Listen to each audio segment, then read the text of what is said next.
In the spring of 1953, the Atomic Energy Commission and the Department of Defense conducted 11 nuclear weapon tests in Nevada under the code name Upshot Knothole.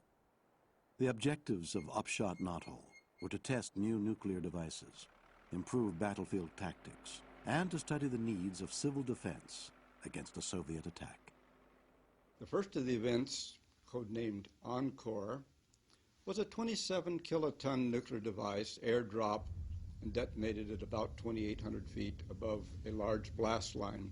The second Department of Defense burst, called Grable, was detonated at the same general area, and it was delivered by the Army's new artillery cannon.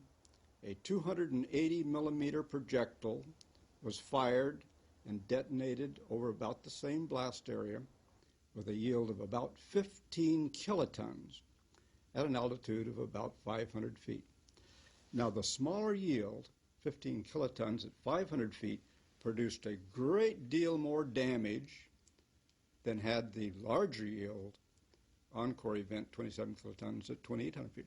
And that's because the smaller yield at the lower altitude produced a very abnormal waveform, which we call a precursor, which is very strong dynamic winds, which to drag-sensitive targets produces extensive damage. For instance, a Jeep at a given level on Encore may not have been damaged at all.